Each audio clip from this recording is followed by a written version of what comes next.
টালিউডে নিজেকে আরও এক ধাপ এগিয়ে নিতেই নতুন পদক্ষেপ নিতে যাচ্ছেন লাশময়ী নায়িকা শুভশ্রী গাঙ্গুলী। এরই মধ্যে সিরিজ ও সিনেমাতে প্রযোজনার অভিজ্ঞতা হয়েছে তার। আর এবার শুভশ্রী নিজেই খুলতে চলেছেন আলাদা প্রযোজনা সংস্থা।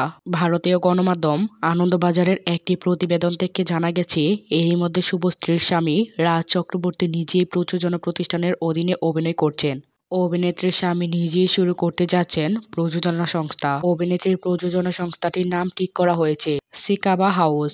একটি সূত্রের বরাত দিয়ে প্রতিবেদনটি আরও জানিয়েছেন, রাজ এবং শুভশ্রী একে অপরের সঙ্গে হাত মিলিয়ে নিজ নিজ প্রযোজনা সংস্থাকে এগিয়ে নিয়ে যাওয়ার পরিকল্পনা করছেন। নতুন এই পদক্ষেপ নেওয়ার প্রসঙ্গে শুভশ্রী বলেন, আমার শাশুড়ি মা এবং রাজ দুজনেই বারবার চেয়েছেন যাতে আমি অভিনয়ের পাশাপাশি নিজেও একটা কিছু করি, নিজের একটা আলাদা পরিচিতি গড়ে তুলি, আর সেটা অবশ্যই কোনো অন্য প্রযোজনা সংস্থার অধীনে নয়। আমার স্বামী ও শাশুড়ির অনুপ্রেরণায় আমার এই পথ চলা শুরু। এর আগে ইন্দোবালা ভাতের হোটেল নামের একটি ওয়েব সিরিজে অভিনয় করে সমালোচকদের প্রশংসা কুড়িয়েছিলেন শুভশ্রী। অভিনয়ে জনপ্রিয়তা পেয়েছেন, খ্যাতি পেয়েছেন। এবার প্রযোজনা সংস্থা নিয়ে কত দূর যেতে পারেন শুভশ্রী তা দেখা এবং জানার অপেক্ষা করতে হবে।